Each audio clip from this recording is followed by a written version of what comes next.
Hi, everybody. Welcome to the new normal. I'm your host, Lisa Davis, aka Litecoin Lisa, and welcome to the Woo Woo Wednesday. My buddy Public Awakening is waiting for us on just the other side of this break.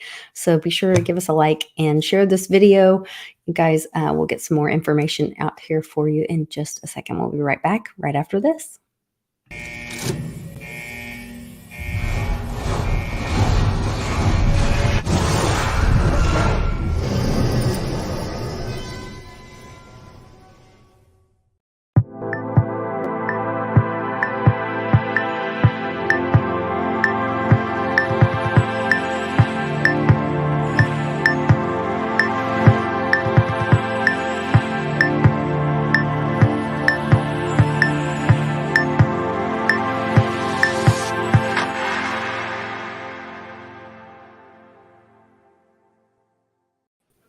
Welcome, Public. How are you? There's a lot going on. It looks like they're busy over in the live chat.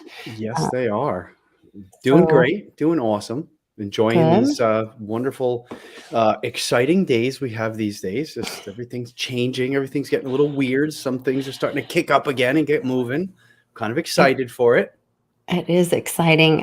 When nickel stopped trading yesterday or day before, I don't know. My days are running together. I just had almost 3-hour interview with Jim Willie. So, oh wow! Did he start yelling at everything and tell you this? No, he stayed. I mean, he's always excited, but he didn't do the really yelling. Yeah, the golden jackass. Yeah, the golden jackass. We have an hour and 45 minutes recorded that will be. It's uploading now for my Patreon. That we'll do. I'll release it this evening, probably after this video. So if you guys aren't already a member, you have not missed it yet. I had to put it on a different platform because it will not make it through the boob tube because I just let him run, just let him go. That's so fair. There's all kinds of things that he has information on. Some that we've heard, some that's confirmed, some that it sounds really good to hear coming from an alternate resource, some affirmation of what's going on and gives you some clarity. I wanted to share Glass Effects is sharing some information in the chat. He says disturbing news from U.S. Consulate in Australia.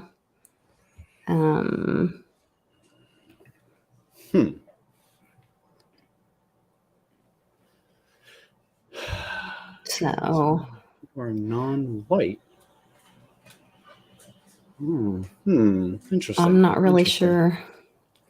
I would not read some of those words online, but yeah, I'm not really sure what all that means, but you guys can check into some of that. Yeah, sounds like they're really clamping down on things over there. Yeah, interesting. Incredible. And Jim talks a little bit about some of that stuff, as well as what's going on in Ukraine. I had a really interesting picture that was sent to me that I used as our thumbnail. Yes. And I wondered what your thoughts were on that. Let me see if I can pull it up again. Did you get a chance to see that? I did, yes. Numbers are their game. You texted me that to me a couple days ago, I think. Yeah. Yeah, numbers are their game. And that's not a coincidence. It just can't be a coincidence. So we need to pay attention to these things. So would that be something where we would look up 68? Or would you look up the other numbers? Or... well, I think the other numbers can vary depending on whatever event they're trying to mark with something, but I think the 68 would be the important one. Let me see if I could search anything on that. See if there's something on that. Yeah, because I thought that was strange. And then we're also getting information from, from Susan Hudd and from some of the astrologers pointing to the middle of March, towards the end of March, there's a video on my Patreon for patrons that Susan Hood did, talking about some significant changes, political changes for the U.S., Canada, Scotland, Ireland. I can't remember all the different, which piece of paper I wrote all that on. Here it is. Scotland, Ireland, Canada, Australia, and Glass is nodding to that in the chat. No later than the 18th, possibly beginning as much as the 11th. We know the 11th, that CIPS system kicks off for Russia. And she talked about, I believe China's on board with that. Yes, they are. And by the 16th, or no later than the 16th, government coins. Anyway, some big stuff happening the middle of this month. But then going back to dates and them using dates, I'm trying to find Ted Turner's mother and the Georgia Guidestones. It was my understanding that his mom, that the Georgia Guidestones had something to do with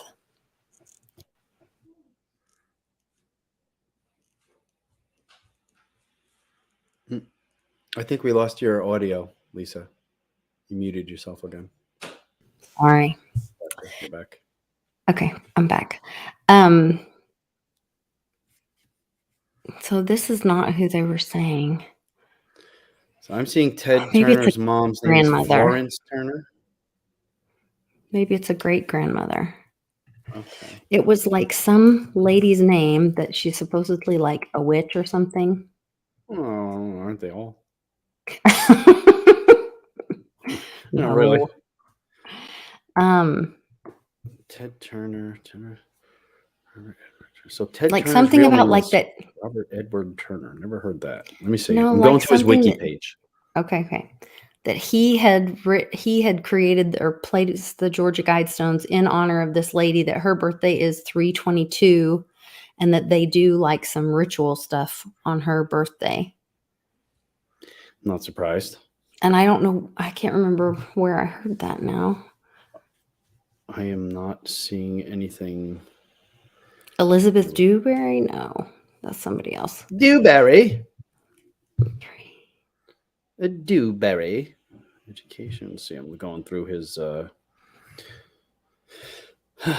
Ted Turner children, Ted Turner parents.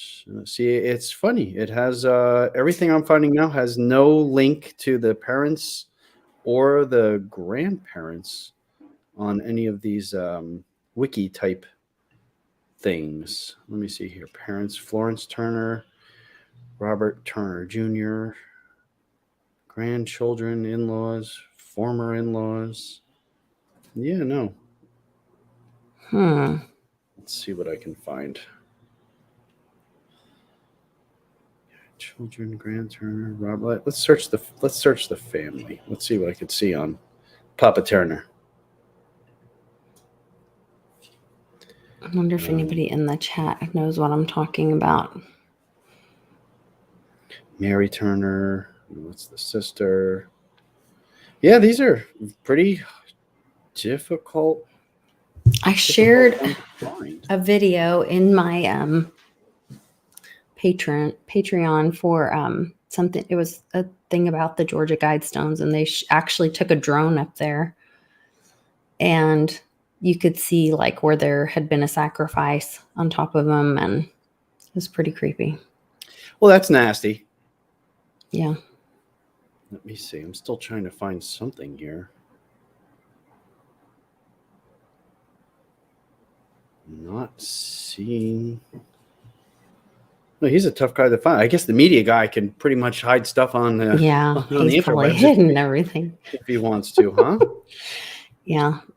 Well, maybe that's got you distracted. So nothing on the 68, even though it's interesting that all these. There's some things on there. Oh, okay. Sorry, I got you distracted. Yeah, no, the calculator is saying the first result is for 68 itself is Big Bang. The second is killed. third is HP. I'm not sure exactly what that can, and then there are just a bunch of random things after that until you get down a little lower. And no, that's it. Big Bang and Killed, which all those events have everything to do with big bangs and being killed. Well, there you go. Yeah, we have to look into that a little more. It's funny how difficult some things are to find sometimes, and other times it's right there. Strange. It Not is. really sure what the significance. Let me see if I can just search one other thing. Okay. Yeah. So the Jim Willie, while you're searching, without distracting you. Yes, ma'am. Thank you. I have a very small, to entertain, small focus sometimes. Yeah, to entertain the chat without distracting you while you're looking at whatever you're looking at. Yeah, we talked about everything from Tesla clip to Hollywood. He gave me an insight on XRP, a different way of looking at it, and some different information. Curious about that. You guys know how I feel, or I have felt, about XRP. So I'm trying to remain open-minded about it, because I do understand that, something can be a tool. A lot of people believe that Bitcoin itself was created by the bad guys and that, was then taken over or could be used for good. So I'm trying to be open-minded. Like you said, though, it is a tool, and you can use you could use a knife to kill someone, or you could use a knife to make a really nice ice a cake with it. It's I don't think there was any one specific thing that things a lot of time, or items a lot of times, or can be created for. It's what happens when it gets out into culture and into humanity, and then even more so, maybe sometimes it's how it's what we're told about it, what the narrative becomes, and who tells us the narrative, and who tells us that this is bad and this is good. There's coercion and corruption all the way down the line with something. Well, and that's one thing Jim talked about. And I think Uncle Cliff even talks about this, like, be careful, the fog of war, the fog of woo, where we are right now. And I put the other day, it makes me think of that, that little song they sing to, be careful, little ears, what you hear, and be careful, little eyes, what you see, And I think that that's kind of where we are right now. We're not even sure what we're seeing. And Jim talks about some of that stuff that I have to, be a little more careful over here. Indeed. So, you just really have to, I don't know, really have to watch out. And he did bring up a great point about not even being sure who you're seeing or what you're seeing, and then what its intent or place is in the story of things. So I don't know. It's definitely interesting. Part of deciphering, and just basically that's life now. So many things years ago, pre-pandemic, we took as fact, we took for granted. And now, there's a lot more people out there who are looking more deeply into things, questioning things, researching more, not, even if it's not necessarily to get to the bottom of things and solve all the problems, it just can change one's perspective a little bit and give you a little different, just a small difference in your outlook on life in general. A word here, a comma here, can literally change everything, even put it in reverse of what you think it was to begin with. But we do have to watch who we're listening to, who we're watching. It's funny you mentioned that. I was planning on mentioning tonight that I have a long list of channels that I subscribe to on YT here. And I've been able over the last few weeks, especially with this, with these events going on over there, I've been able to do away with quite a few of these channels, larger alternative news channels, who are still going against what a lot of us know as truth. Still, keeping the ball rolling, still, keeping things going in a direction that doesn't feel good, and even if we don't know all the facts, even if we don't know exactly what's going on, there's so much going on. How can everybody know exactly what's going on or know exactly where we are in this entire war that we're in? If it's not vibing with you, if it doesn't resonate and sit well with you, do away with it. I've whittled down, hundreds of channels that I was following down to, I've probably got a third to maybe half gone. And these are sources that I regularly viewed, and I valued their opinions, because along the way they've said things that resonated with me, and I've gotten valuable information from them. And to see some of these channels and some of these people just towing the line and pushing the fear porn, I don't know. This is a good opportunity to, and some of them I'm pretty surprised at. I see this and I'm watching a video. I say, what did this person say? And you stop and listen to it a little more and then unsubscribe. That's where I'm at with this, and it feels good. It keeps you from second guessing yourself a lot of times. It keeps you focused. It keeps you not wandering too much, because we could wander anywhere. You could go down black hole after rabbit hole after everything all day long. But it's nice for me at least to keep on a path and just do away with the channel and the people and the information that's not resonating with me. And I'm certainly doing that. And I hope a lot of other people and our subscribers are using this opportunity to whittle down our list, whittle down our information, whittle down our inner circle, and get more truth, to get more of what resonates with you. No one's going to be 100% right. Well, that's the point for me, is that nobody's 100% right. Anybody who says they know exactly or thinks that they're right completely, you should distrust them the most, because I can tell you the more information I get from people that I do trust leads me down this thing of, that's a possibility. And now I have more questions, not less, about different possibilities that things could be. I mean, I'm still clear on the direction, but there's many paths to the mountain, as they would say. You know what I mean?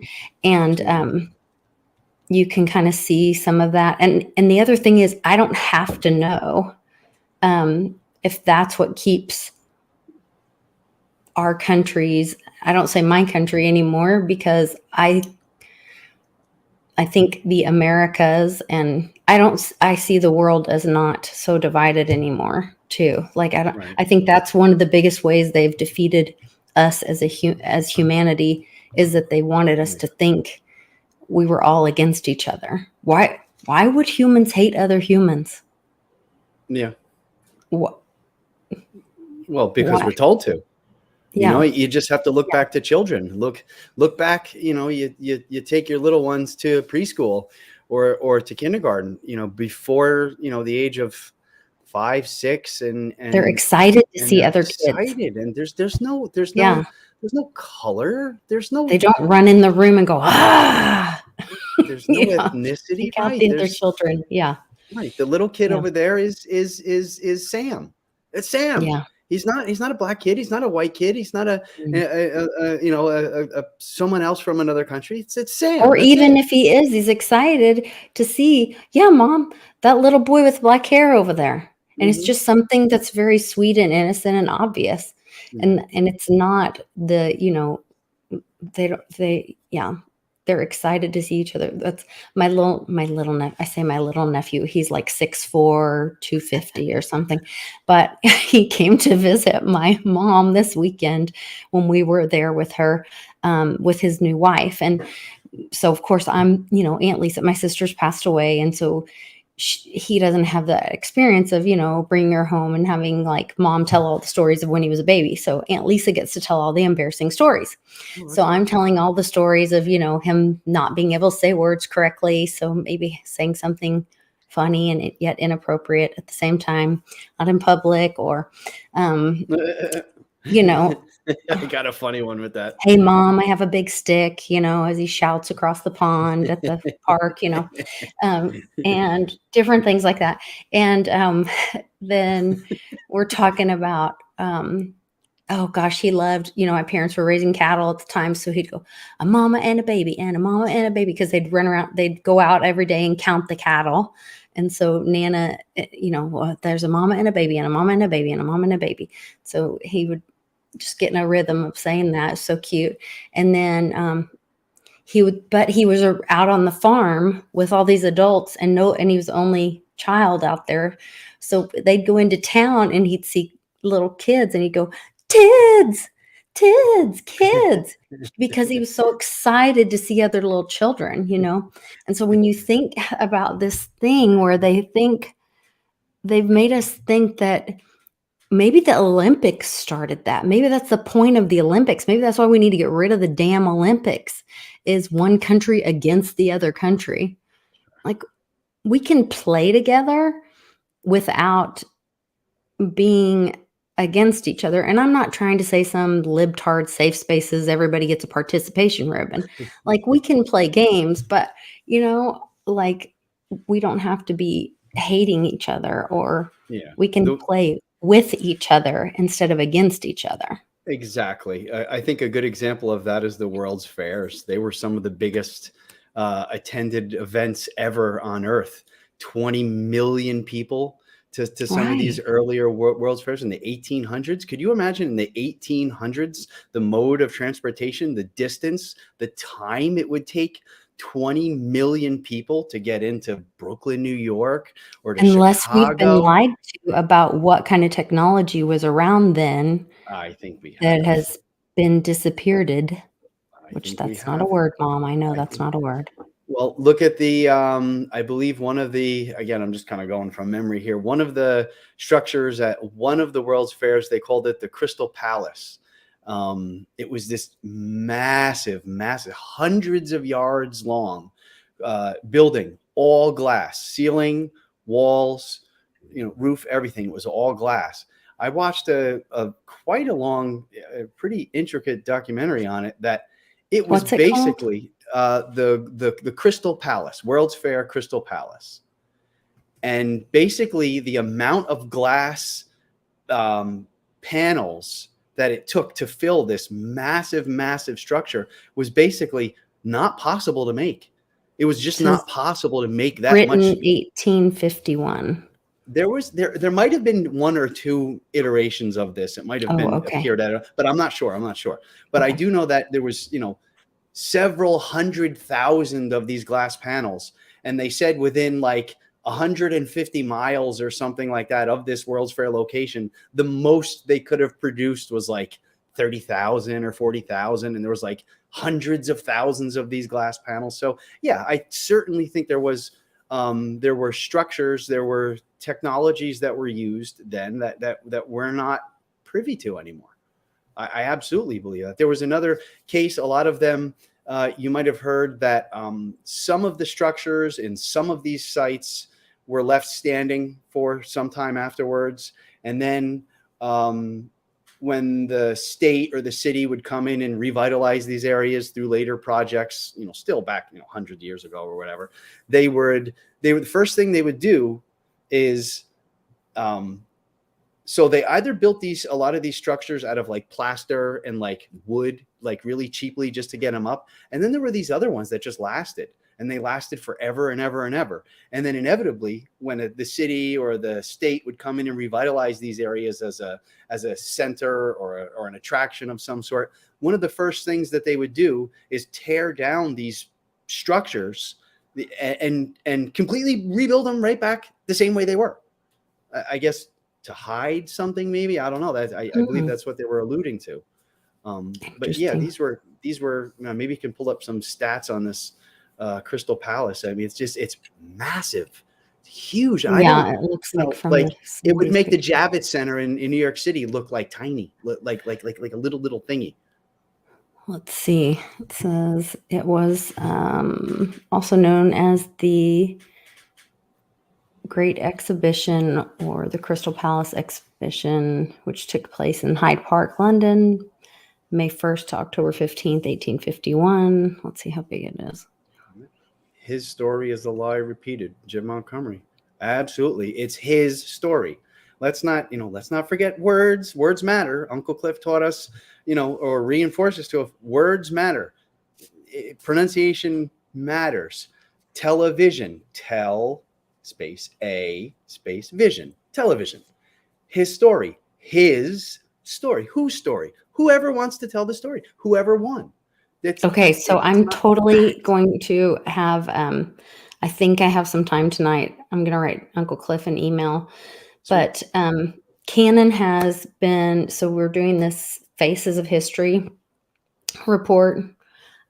So they do, it's a big report. So we've been learning to do different teaching writing styles, structures, and then we do this ancient history book thing for our homeschool and so then with that you do grammar and all that, but ancient history based writing lessons. We're already to the end, and so we're doing ours, and hope none of Cannon's friends are watching this because I'm going to give up who he's doing his. So the kids all pick somebody that we've been learning about, and Cannon chose Genghis Khan because we had watched this little movie at Mom's about this little boy who imagined or thought he was a Mongol or from Mongolia. And so his mother takes him to Mongolia. Anyway, so Cannon and I was talking to Cannon. So we were going through all this, and Cannon wanted to do his little outfit like that little boy. And so we talked about all this. So we've got our resources to do our report. You have to have 3 different resources. You read your book, and then you write keyword outlines, and then you fuse the outline. Then you have 3 body paragraphs, a beginning paragraph, an ending paragraph. Anyway, all of this I can just enlighten you for hours with my dress ups and all kinds of things. Yes. And my bibliography, don't forget. So we're talking about reading through one of these books. Nana's getting some of our content ready. And I'm reading about Genghis Khan. Mm-hmm. And he is like probably, as far as I know, he's the first one to create fake news. So he would never let anybody film him. Okay. Or not film him. I'm sorry. Excuse me. Do a portrait of him. Okay. He didn't want people knowing. He didn't want it documented what he looked like. He didn't want anybody creating a portrait of him. So it's not really known what he looks like. His people had no written language. So he created a written language so that he could control the narrative. So that was like his news. He was in charge of the news. Then when he went to invade China, he found out about China, did his work. He found out they were very literate and that they were astrologers. So he had his people write these stories about what a great warrior he was. And then he had these stories sent into China, and they followed astrology and all this. He had this fake news sent into China ahead of him. Mm-hmm.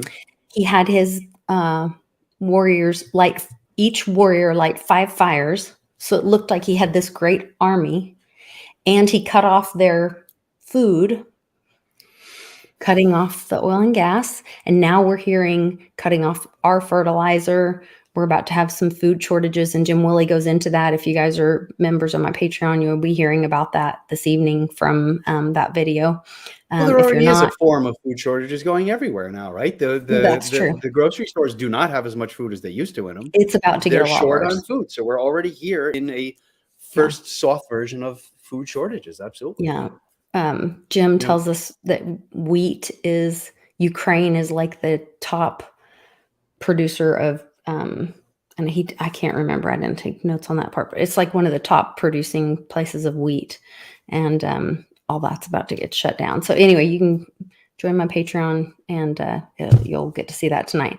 But anyway, so war has not changed overall. I'm just thinking, like, when I think about what's going on right now and the whole name stealer thing and going in, and when Uncle Cliff's talking about that, well, I'm reading this, oh gosh, I could just go into so much more.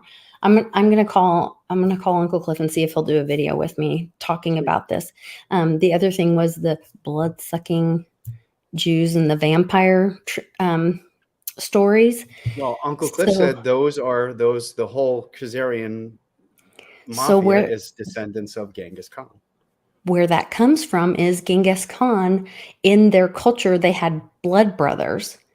They would cut their finger and drink each other's blood as blood brothers.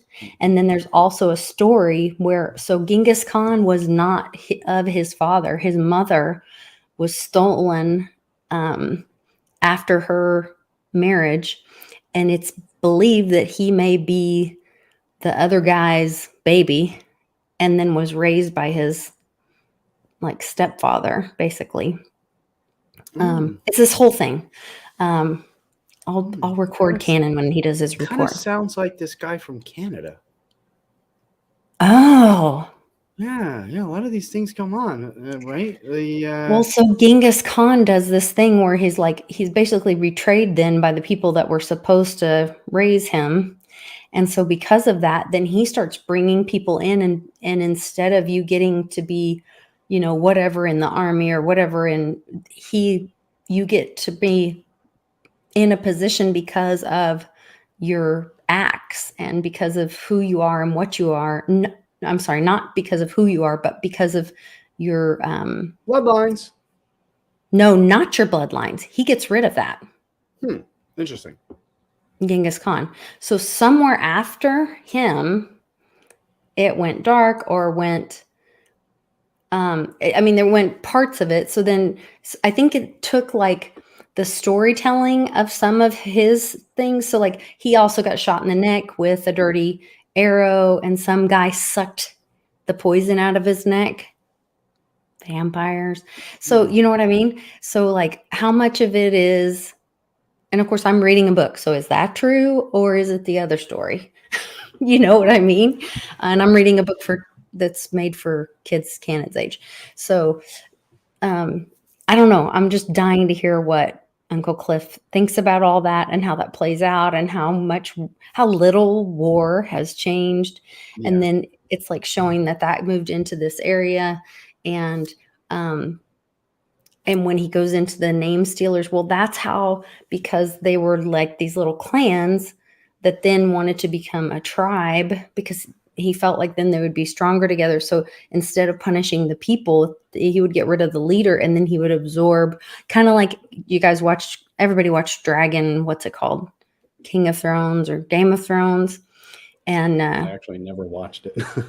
Oh, Lord, you'd love it. Khaleesi would go and free the people from the bad leader. And instead of making them slaves, she would say, "You're free to go, but you can come with me." At least this is the way the book was putting it. Okay. And so my guess is something went wrong in some generation, either after Genghis Khan, and they took like the skills where he was a great warrior and turned them dark, or the book is just like, not saying it accurately for kids. That's certainly sounds like their modus operandi. That sounds like what they do. They take something good and they turn it bad. It's their inversion. Yeah. It's their upside down world. It's their backwards world. For those of you who didn't watch Uncle Cliff's last couple videos, I don't believe it was the most recent one. The one before that, he dove into the whole dojo. Yeah. Or no, was it called dojo? The last two, I don't remember what the last two was, but it was not the most recent one, but the one before that. He went into the whole Ukraine thing. Or something about dojo, but I can't remember exactly what he called it, but it was talking about a dojo. Yeah. Yeah. So yeah, that was so for those of you that don't know, 300 years ago or a couple hundred years ago, Ukraine was actually called Khazaria. And we've all heard of the Khazarian mafia people. We've all know that they're the bloodsuckers, they're the baby eaters. And Be just careful you get something me banned talking I'm like that. well, this is all just, this is I know, but you imagination. can't This is talk made like up. that. This is woo-woo. Yeah, but you still can't talk like that. You get me in trouble. Well, I hope Yeah, it's Dojo. Source code Mm-hmm. is the one where he's talking about Kazakhstan, or not Kazakhstan, I'm sorry, about Ukraine being where the Khazarian, and that they actually were of the Mongols, Mm-hmm. and that they bred with German and Polish, and that makes sense when you talk about how the original Mongols would go in and they would like steal people's wives Oh and yeah. have They babies were and like the whatever. Vikings of their day. They Right. just And then they came would, in. and so part of it was like a strategy. Uncle Cliff was explaining part of it was a strategy. Well, we're going to claim that we're Jewish because, well, we've been breeding with them and they're Jewish. So we're going to claim that we're Jewish, even though they weren't like truly Right. of the bloodline of Jewish. So that kept them separate from the Christians on one side and the Muslims on the other side. So that Right. gave them their own space in the middle. Yeah. Which they So then go watch this. Is really interesting. good stuff. For sure.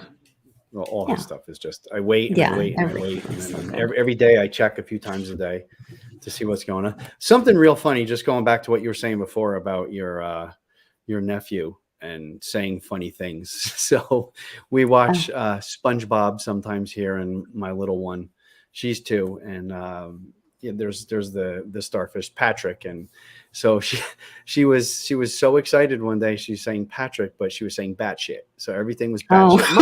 Mom, look, batshit. So everything was batshit. It was just that's awesome. Very funny. Just something I figured I'd make a joke about. Oh, kids are awesome. And at first we couldn't figure out why she's saying batshit, and then we realized, oh, it's Patrick. Now I get it. But 2 years old, she speaks 2 languages, so can't fault her too much. No. It's funny. I love it. Yeah. And just promise me you got it on video to play later for her. We might have. I know you have to get it on video. Yeah, sometimes they just come so fast, but I think Claire actually might have got it. I think my oldest might have got it. So yeah. Oh gosh, it's so cute. Yeah, it's hysterical. Some of the things she's saying now are just so funny. I love it. I love it. I'm trying to remember what else. I guess I wanted to touch on the stuff with the gym, but I'm really excited. It's still uploading because it was literally, so we talked for a while and then we were going to record just for 30 minutes and we went an hour and 45 minutes. Mm-hmm. So you might want to put it on 1.5 times or something, but me and Jim both talking fast kind of might be a lot, but, and then I have Crypto Crow is going to join us on Friday. I haven't told Westwood this yet. He'll be so excited. Oh, cool. Yeah, he's launching a new NFT project. So we're going to have him on happy hour on Friday. We've got Charlie and I went down to the gun club today and I'm talked so to jealous. the guys. Yeah, it was great. They're really great there. And we talked to Cassie. That's the our favorite lady at the restaurant. And we're like getting her to download a wallet. I got Sammy, who's the guy that coordinates all the events there, to download a wallet. And he's like, so tell me about this Bitcoin thing. So Sam, like, okay, Sammy. So we talked and he does have silver. So that was exciting to get to tell him about what happened with nickel this week. And, looking at what's happening in Russia. That was another thing that Jim had a lot of information about some of those things. So I don't know. It's pretty exciting. Nickel is very exciting to me right now, just because in the past I've been watching these markets closely, very closely, like anal closely, like right. But since about 2003, I've been really, really watching, and basically just about every time, or every single time there's started to be a run up in the metals markets, the base metals generally always go first. Sometimes it's nickel, sometimes it's aluminum, sometimes it's copper. But when one goes, the other three of the main of those three, nickel, aluminum, copper, they'll start to go up. Now might be again, I'm not a financial advisor or a lawyer. I just play one on these here interwebs on Lisa's channel. I think now may be a very interesting time to invest a little bit into rhodium. I think rhodium has gone he mentioned two other kinds of metals, that one of them is in like all your knives, like in your turkey carving knife. Okay. Do you know what that? Stainless, whatever would be into Well, it's something I'd never heard. Carbide, I don't know. maybe. I'm really not sure. Maybe. I don't know. He said it on the video, and then he said two metals that I'd never heard, and they were both like in knives and something else, because he was talking about that kind of a use case of something like that. It's really interesting. If you can pull up a chart on like rhodium and just see where it's at now. I haven't been following it. I was lucky enough, like probably 15 years ago now, to be able to get some for like $700 or $800 an ounce. It was recently over $30,000 an ounce. So that's something to keep in mind. And it's if you think cryptos are volatile, and if you think silver can be volatile, get yourself some rhodium if you want to go on a crazy roller coaster ride. There used to only be really one way to buy it. The bottom of the longest time span you have there might be a good example. Maybe, what is it? The one. This is a 5-year on the bottom. Yeah, I mean, it might be. What does it say there? Well, doesn't really. No, you can see. Yeah, you can. Oh, it won't let you zoom in. Make it very big. Well, hold on. I can maybe zoom it in. Hold on. You can find them for. I know they have long ones, but you can see it's. What is that? $1,500 an ounce, maybe, all the way on the left, all the way up to $25,000 an ounce. Yeah, I mean, it looks like if we think, just as an example of what could be, of what is possible. Nobody thought, gold could ever, or platinum, or palladium, could ever run up and have these fantastic runs. We've watched gold flutter around, $800 to $2,000 for the last 20 years. But there are cases out there where you can have truly explosive growth. I mean, it was in the early 2000s where you can pick up an ounce of rhodium for, like I said, $600, $700, $800, and nobody wanted it. Physically hold it, like you can buy rhodium, like you can buy silver in your possession. Yep. See, it used to be, there was only back then, there were no ingots, there were no bars, there were no coins of it. It's a very soft metal. It's a very unstable.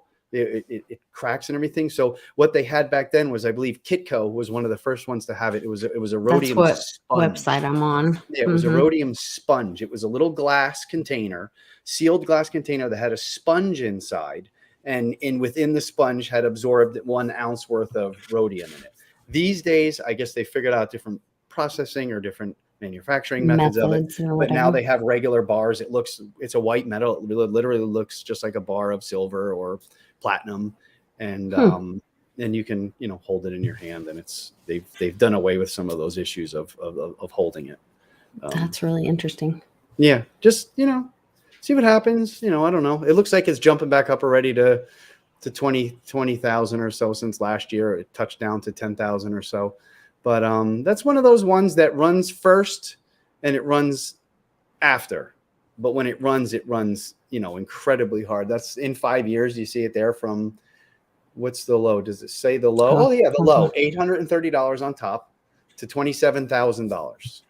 Now, if we see some of these other rare earth metals do it, why can't gold do it? Why can't silver make a run up like that? Right. Why not? It's one of those things I always found encouraging. I never heard of it. Yeah. I never heard of it until. So somebody was telling me that if silver breaks, or that Bix had said, and I'm hearing that Bix had said, I'm not quoting Bix because I haven't had a chance to watch his latest stuff. I apologize. But that Bix had said that if silver breaks $30, it'll run. And I know yesterday, Amy said we were at 27 or something. Yeah, we were about $27 yesterday. Up from 23 in a short amount of time. There it hit 27. And then it was close to 27 there as well. Yep. So is this live? It says live. So we're there, close to there now. Is that what this is showing? Yeah, the live should be, live should be actually right now, right there. 20, what does it say right now? Now it's 25.77. So it's, it's bouncing around a little. It's still a commodity that they have complete control over. It's completely, they could do anything they want with it.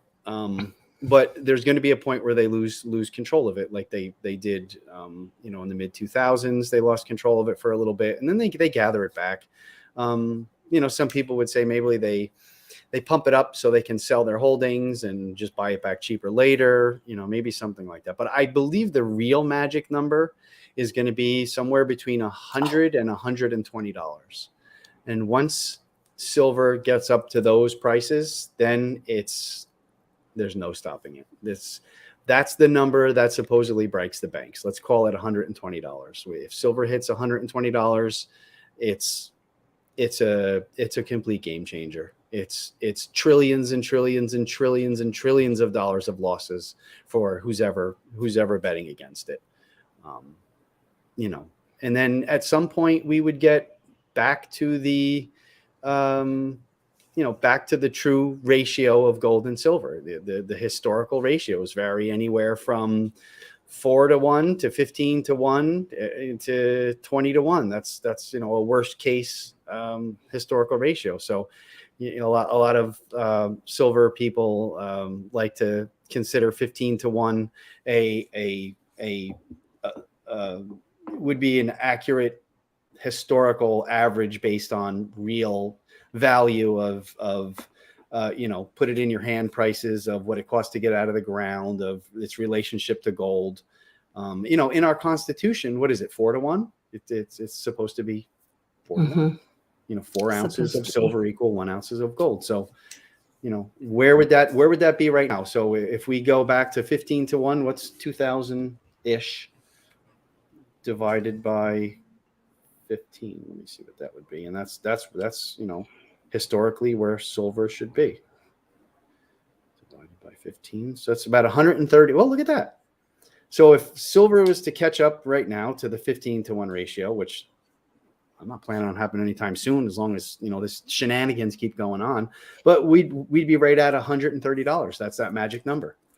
So if we break that magic number that I've read, again, it's not my number. I don't know. I didn't do the math on it, but it's just that number has come up since, for the last 20 plus years of me studying this. It's always comes down to that number for some reason. Interesting. And once it gets to that, that's when you see the $300 silver, you see the $1,200 silver, you see the $1,500 silver.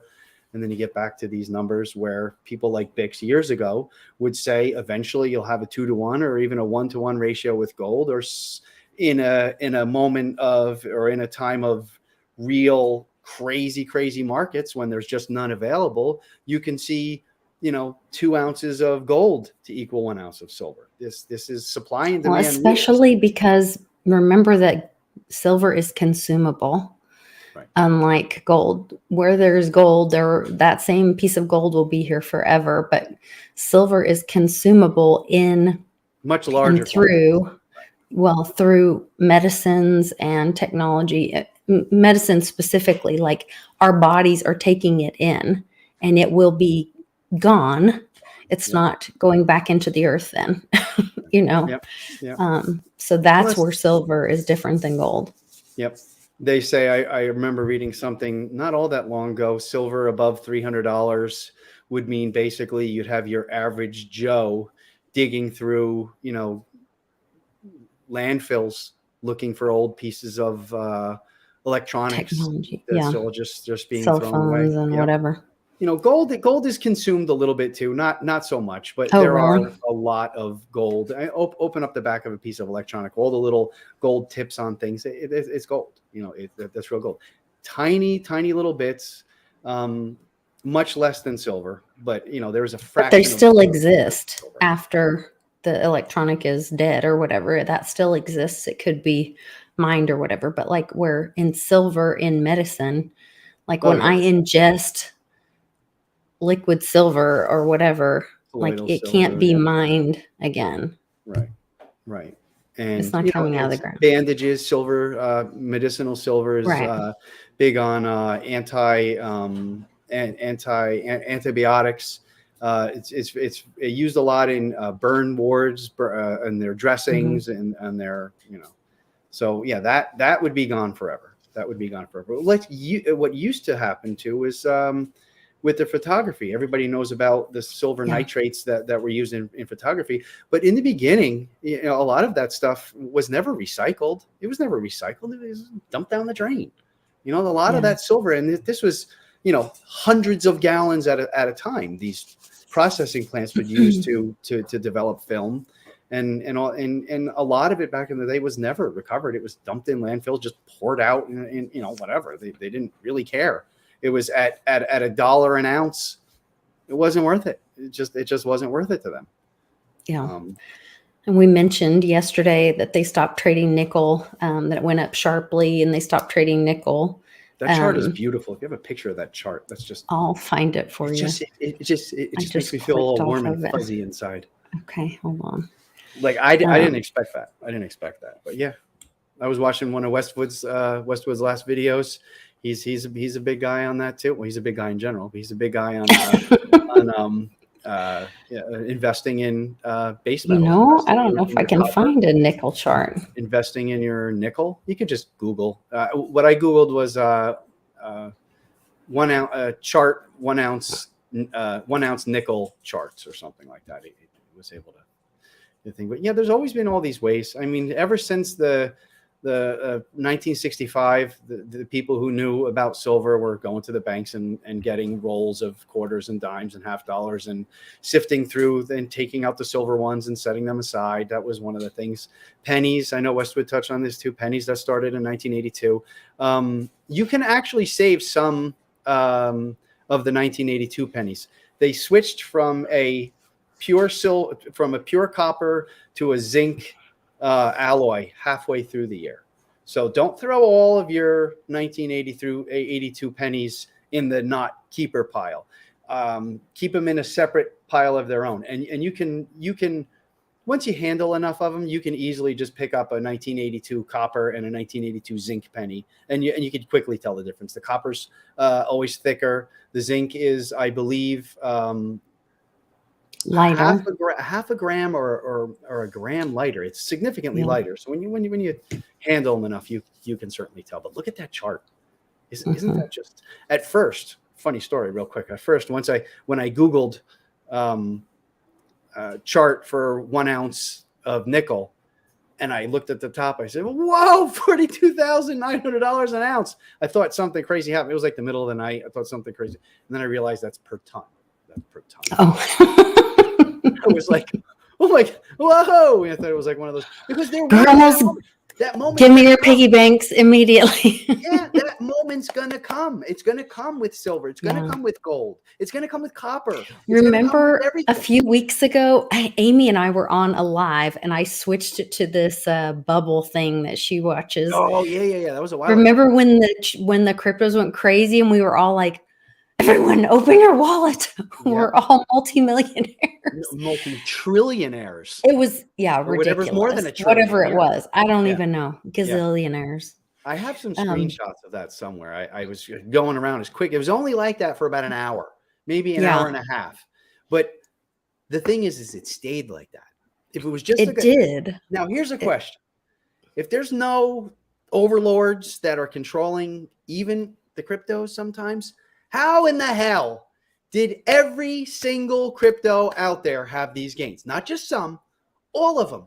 on And how did all we the all exchanges. experience it on all the exchanges and all of our wallets, and everyone have the same experience? Yes. How, if there's not something holding it together? What ties together Coinbase with any of the other wallets? There's no, they don't talk to each other. So how did everybody get the same ones? That's still it's a mind scrambler, a mind scrambler for me. I don't know. Weird It's pretty science reference. If exciting. anybody gets that one, weird science. It's a mind scrambler. I don't know. It's pretty exciting. You know, if the truth is that we're all way better off than we ever even thought, and I think that is the truth. And really that we're enslaved by what we think will free us. That's the irony to me, is that there's an old, and I've probably told you guys this story because I love it so much, but one of my pastors had this story where, like, there's a little girl and her dad, and he comes in and he's like, and I'm terrible at retelling stories, just FYI, Yeah, just go with it. Just mess go. this up, but I'm going to tell you it anyway. Something like he comes in and he's like, kisses her goodnight, and he's like, oh, I love you so much, and good night, and can I have those? She had these little plastic pearls that she loved to play with, and he's like, can I have your pearls? And she's like, oh no, I love these are my favorite, and please, don't ask that, Dad, and he's like, oh, okay, well, all right, well, good night. And the next night he comes in, he's like, all right, reads her a book, whatever, and good night, can I have your pearls? And she's like, oh, Daddy, please don't ask me. Like, you can have my doll, or you can have, my teddy bear, but just please, no, not these are my pearls. They're my favorite. This is my favorite thing. And these are, so, so valuable to me. And he's like, okay, good night. No, it's okay. And the third night he comes in and she's crying and she's holding him up, but she's like, oh, because I love you, here. And she goes to hand them to him, and he takes them and he gives her real pearls. And she's like, oh, and he's like, this whole time, all I wanted to do was give you the real ones, and you wanted to hold on to these fake ones. And sometimes I think we're so busy holding on to this stuff we think we created, that we think we earned, that we think will protect us. Reality that we've this created whole facade. Yeah. That's such crap that really imprisons us, when the whole time all we had to do was say, thanks, Daddy. Yes. Just say yes and let God protect us and provide for us. Yep. Yeah. She spoke it into existence. So I don't think I've heard you say that one, but I do like your other Lisa-ism, the story of the baby elephant. The baby elephant that just has a small strap of whatever tied around him and wraps it around a tree, and this gigantic several ton 15-foot elephant just won't walk away. He could easily knock the whole tree down, but he just won't do it because he's trained not to think that big. Just like children, when a child thinks that they can fly, they really believe it. They really believe that when they're in theta. Yeah. Right. And when we're older, I've heard some studies going on, kind of getting back to some Bruce Lipton stuff real fast. Getting back to the older we get, the harder time we have our bodies healing. Now that could be from aging, it could be from free radicals, it could be from oxidative stress, it could be from all these things. But there's a really interesting study I read up on not that long ago, how adults later in life, if you lose a finger in an accident, or if you have some type of really bad injuries, you basically agree to yourself. One of the biggest misconceptions out there for a long time that was proven wrong, apparently, by some really smart doctors and scientists, was that once you lose brain cells, they never grow back. That's phooey. That's I can tell you that's not true. Yeah, my son Cannon, that's still what the medical community will tell you today. That's absolute a lie. So Cannon coded for over 4 minutes, and after a second open heart surgery, had a seizure, coded. Well, now he has a seizure disorder and brain damage. And we kept going into the neurologist, and like, we'd take him in for checkups, and he'd be sitting up on the table, and the neurologist is like, oh my God, he can't do that. And I was like, well, yeah, he can sit up. He's fine. And he's like, no, he can't do that. And he's like, look, see his brain scan, see the brain damage.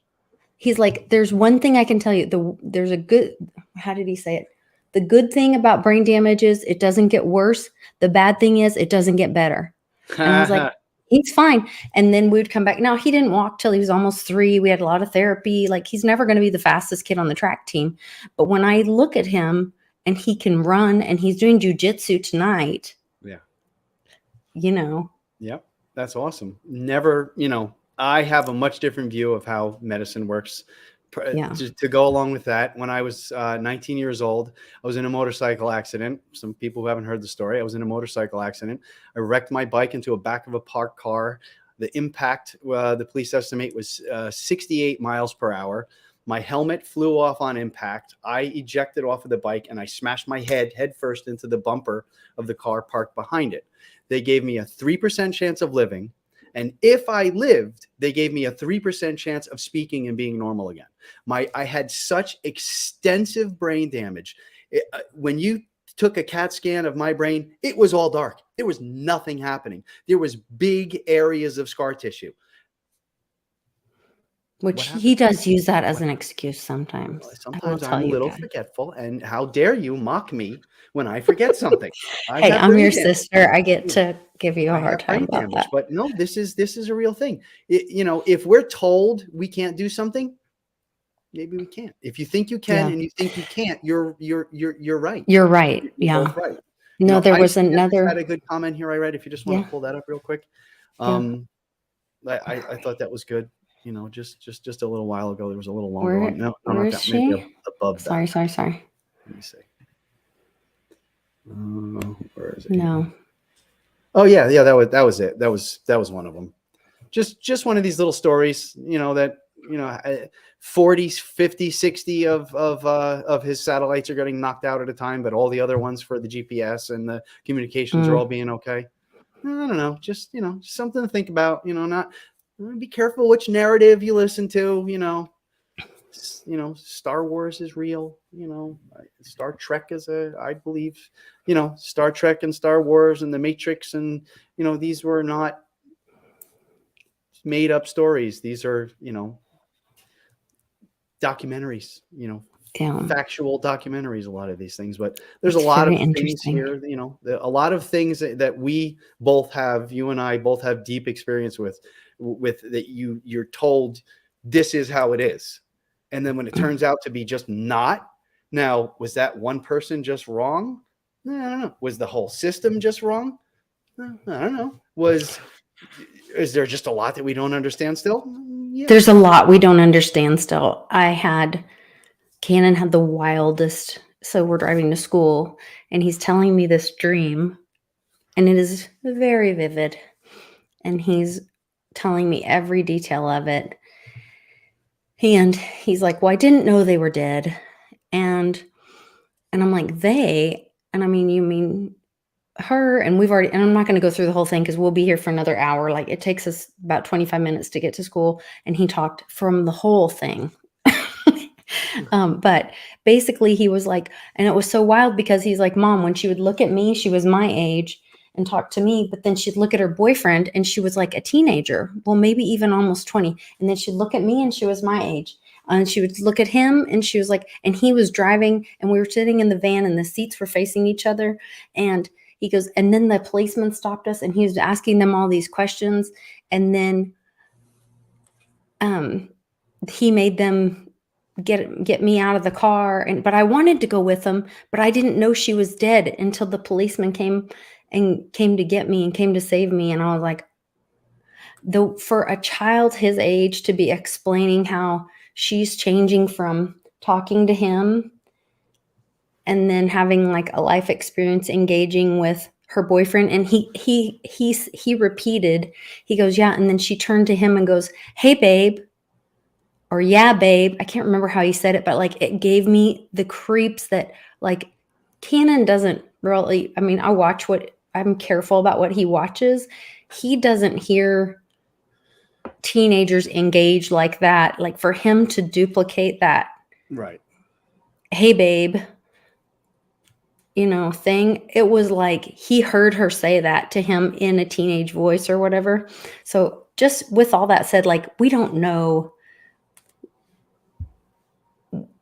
this weird reality that's being, what we call reality, that's being presented to us. I don't know. Well, a lot of us have a different ability to see reality at this point. I'm a big believer. Since it happened to me, my heart stopped 3 times. I was literally resuscitated back to life 3 times. And you hear a lot of people with near-death experiences have a lot of the same things going on in their life afterwards. You know things, you see things, you hear things. So he, being one of the club, being coded, being not with us for some big amount of time, May have been. I believe that it almost is like, it's the closest thing is I've always made the analogy to is that it's like pushing the reset button on your computer. Your computer runs, it's getting slow. The older computers, not so much anymore, but the older they start to bog down, they run slow, they're all full of nonsense, they get glitchy, they shut off sometimes, and you wipe the computer and you start fresh again, it runs great, runs like a whole new computer again. That's kind of my best analogy to, what this experience has been like for me, having been on the other side. They bought me back. I phased out again. They bought me back. I trailed off again. They bought me back. And the third time they kept me here. This was over, not just boom, boom, boom, right within 10 minutes. This was in a couple hours. I just kept drifting off and dying. The brain damage I experienced was just massive. It was massive. I was in a coma for 3, 4, 5 weeks. I always forget. Everybody tells me different stories, but I was in. Mom's in the chat. Mom, how long was I in a coma for? She'll tell you. There's a reset in a very real way that some people go through, and some people can reach that same reaction or process in your brain. With Cliff talks about the use of psychedelics, the ancient shamans, some cultures with their yes, I do. And it's a little weird, but yes, I had a lot of visions and things happening afterwards. I don't know whether it was from the same thing we were just talking about, or it was because they kept me in this sodium pentothal induced hallucinogenic state for an extra couple weeks, because as I started to wake up on my own from this coma, brain swelling. My brain was like this big. And they say if you wake up while you're still this swollen, then basically you have all these misfires, the neurons, the synapses in your brain just go crazy. You make the wrong connections in your brain, and then you're never really right again. So one of the things that they do. So here, Mom just wrote down there 3 full weeks. 3 weeks. Whoops. 1 rehab facility afterwards. I had to learn how to walk again. I had to learn how to feed myself again. I had to learn everything all over again. And for a couple of years after that, it was shitty. It was really shitty. For, my short-term memory was non-existent for probably 6 months or so. But I don't remember. Ta-da. I had a lot of things. When your brain heals from stuff like that, you go through panic attacks, you go through all sorts of stuff, which full circle got me to where I am today, being a huge advocate of natural medicine, natural healing, alternative, everything non-traditional is what got me, I believe, back to being, a quality of life. Yeah. And having quality I followed their rules in the beginning. I took all their pills. I took all their bogus treatments, and nothing worked. And the only thing it ever got me was more medicine, more pain, and less improvement. And then the day I just gave it all up, cannabis was a humongous helpful thing back then. There was really no available CBD at the time. This was, 20 something years ago at this, almost 30 years ago at this point. So we didn't have CBD, but it was the alternative for me that basically turned everything around. The minute you take that garbage medicine that I had, and this is my experience I'm speaking from here, it only made me worse. It only made everything slow. and it only made everything just get me to the next treatment that wasn't going to work. And I did it for years, and it was just completely awful. Thanks, Tom. Love you, guy. Tom's a great guy. Love him. Yes, he is. I do like to talk about this sometime, to keep people, to keep people positive, and to keep people thinking, if I had listened to them, if my family had listened to the professionals at the time and said, oh no, he's done, he'll never be right again. If my family believed that I was never going to be right again, and if they made me believe that I was never going to be right again, I don't think I'd be right again. I don't think I ever would have made it to that point, because I wouldn't have believed it was even possible. I would have just accepted it as this is how it is. That would have been the programming, then the thoughts or things kind of thing, the manifesting those things like we were talking about. There was and I think it's on Bruce Lipton's feed. There was a study done with some people that had all different kinds of cancer. And the only thing that was changed was they had all different kinds of cancer, and the only thing that was the same maybe was their mindset, and they all had a positive mindset about the outlook, and the majority of them healed or had a less painful journey, or I can't remember what all but it was like where people on their same journey had a much different outcome.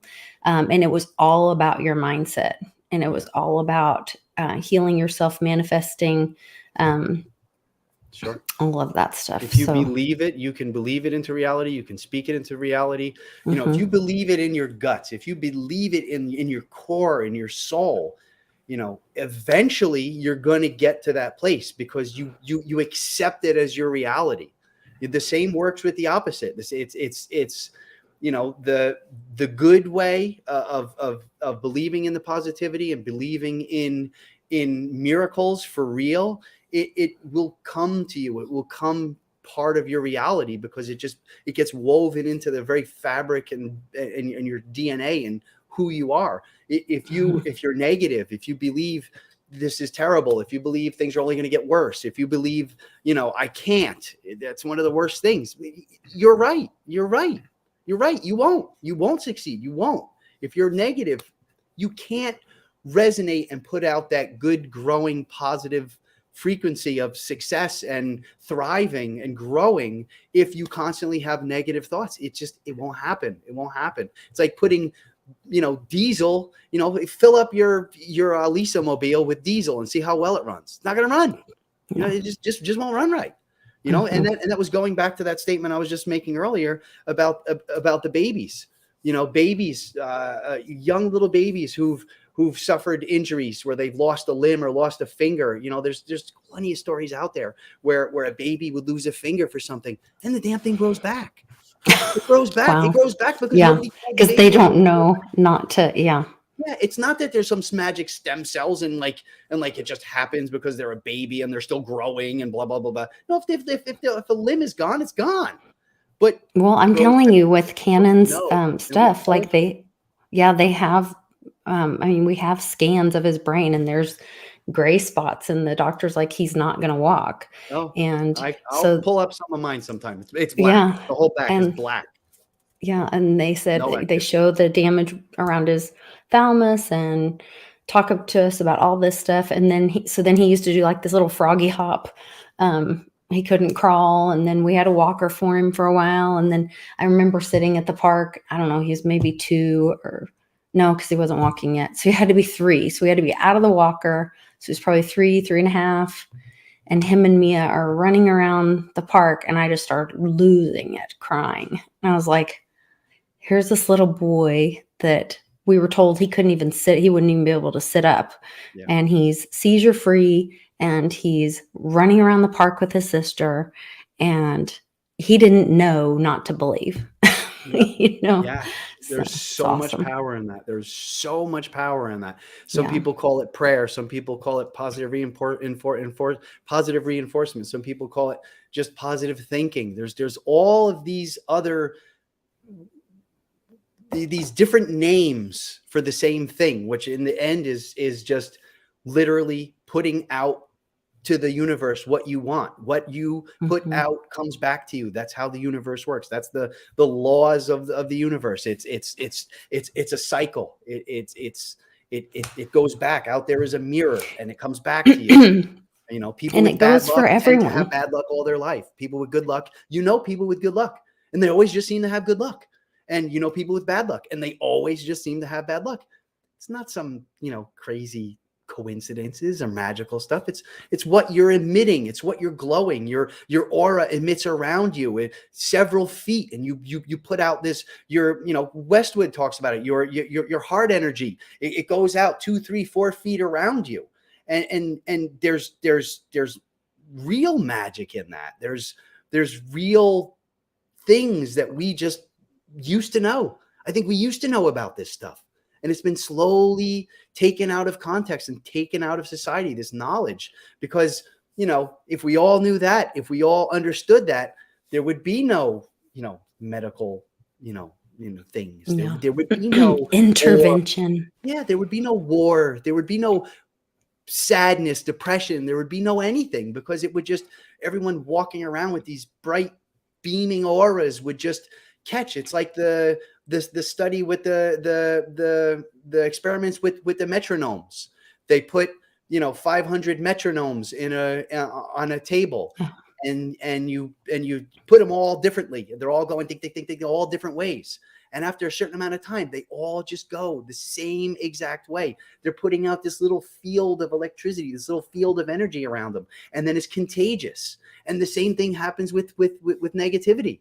You know, the same thing happens, you know, when you walk into a house, and the first time you're somewhere, a restaurant, wherever you are, or an office or a building or a school or wherever you are, and you walk into somewhere, you get a feeling right away. Oh, these people are awesome. Why?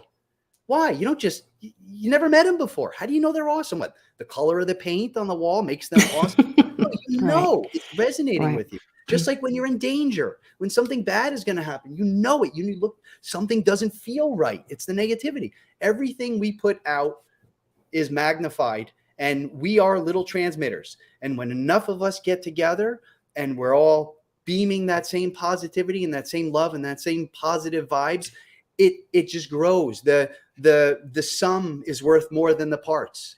You know, you get one positive person over there, 2 positive people over there, and a bunch of negative people, you're going to have a negative time. But if you get a little group of positive people, eventually you're going to overtake. The positive always wins over negative. That's just how it works. And it's available to everyone. This isn't, you don't have to be in some club, or you don't have to be, somebody's not, like you said, lucky or special. It's available to everyone. Everybody so can change their tune. Yep. Yeah. Change your really tune, cool up your vibe. You know, it's a choice, and it's constant work. It's constant work. It's constantly looking at the good in something. It's constantly seeing the positive in something. It's constantly putting a shine on a shitty situation. You know, it's constantly looking for the good, looking for this, projecting it out there, and it comes back. It will. Eventually it will. You just have to believe it. You really, really have to believe it. You know, there's all movies about that. You know, I can name a million of them, but you know, this is where we get our power. This is where the little guy can achieve anything. For personal gain, for family gain, for, you know, it starts with you. You can, you know, the one bad person in a family could ruin the whole vibe of a family, and then all of a sudden everyone's getting sick. Kids' grades in schools are going down. You know, you get into a car accident, you get fired from your job, all because, you know, so and so is a, you know, pain in the ass at home, right? But the opposite happens. You know, you could take somebody, I'm sure you have experience with. You could take somebody from a disadvantaged home or a disadvantaged family, or having lived a really crappy life, and you could take them into a kind and loving home, and they turn into the kind and loving. We can all do this. We can all spread this. This is eventually how we are going to win all of this. I firmly believe it. I firmly believe it. And if you need to be around some of those kind and loving people, you guys need to come to Oklahoma City, March 25th on Litecoin Day, the 84th day of the year. We are going to have a meetup at Wilshire Gun Club on 63rd or on Wilshire. It's near 63rd Street, so I have that in my mind. Wilshire Gun Club on Wilshire and in Oklahoma City. And we are going to be there from 3 to 6. If you want to shoot, come early because you have to shoot first and drink later. They scan your ID to keep everybody safe. So they scan your ID when you shoot and you sign a waiver, and then you go into the restaurant bar lounge. And if you want to order alcohol, they scan your ID again to keep everybody safe. It's pretty cool way they have it set up there to keep everybody safe. But we're looking forward to see anybody there. And Glasses FX says, I would love to be there. If I show, can I buy you a beer? Yeah. Of course. Yeah. It would be a Tito's. Well, no, I like beer too. You can buy me whatever. I've seen you drink beer. I do drink beer occasionally. And we're trying to get Nana there. And I went down today. I forgot because I was really hungry and I ate my food before I took pictures of it. But they have this awesome pulled pork sandwiches with like homemade coleslaw on them. And Charlie had a Cobb salad that was beautiful. And Cannon had hot wings that were buffalo. And then we all ate our food. And I was like, oh, I didn't take pictures. And I tried to take pictures after, but that's never good. Doesn't work. So I'm sure there's pictures on the website. I'm sure. Do you have the website and the I did put in that tweet. I put a link to Yelp, so you guys can check out the menu. There's a full bar, and we're gonna have a great time. I talked to some of our favorite wait staff there. Cassie's gonna be there working that night. She's gonna make sure we have plenty of Tito's and beer and wings, and then I talked to Sammy, who runs all the events, and he said that everybody will be great and excited to have everybody. The gun club opens at 11 if people want to get there early to shoot for a couple hours. I usually wear out by like an hour of shooting, but some people like to do more. And it's expensive nowadays. Yeah. It's so expensive these days. Yeah, they do have guns there that you can rent, and you can check out on their website. If you go to the Yelp, you can go to their website and check out if you need to look into classes or anything. But it's a great club, and they have lots of different information. They also have like a Sig Sauer store inside the club. And some other things. It's pretty nice. Awesome. Awesome firearms. Very nice. I have a SIG 1911 in 22, so you can shoot it all day long. It's not too much money. There you go. Yep. Yeah. Cool stuff. So we're looking forward to that. And then we'll have Bitcoin Day the very next day in Oklahoma City. If you guys are interested in going to that, there is a ticket. So our event on the 25th, there's no fee to. You just come, and we're going to do a Crypto 101 class with Westwood, download a wallet, send Litecoin to people, and do some giveaways, lots of crypto education, as well as the happy hour and streaming the live show. Then the next day is Bitcoin Day. If you go to bitcoinday.io, you can get your ticket and use the code LISA, LISA, to get 10% off. Nice. And I'll be speaking at that, as well as I believe my friend Ledger Gypsy is going to be speaking at that too. So Daddy-O says, no way, I'm doing pulled pork as we speak. He says, you see, thoughts become things. I love it. That's right. He's manifesting right there. There you go. All right. Well, thank you so much. I know I kept you a little bit over, but no, I'm loving it. I'm always willing. I think it's good stuff. And I got on a roll spilling my guts out about my past. So I hope everybody enjoyed it. I hope you learned something from it, and never give up. Never, ever give up, or I'd be a mess on the street with nothing right now. That's right. And get your freedom money. Get your freedom monies. All right. Take care, guys. See you tomorrow.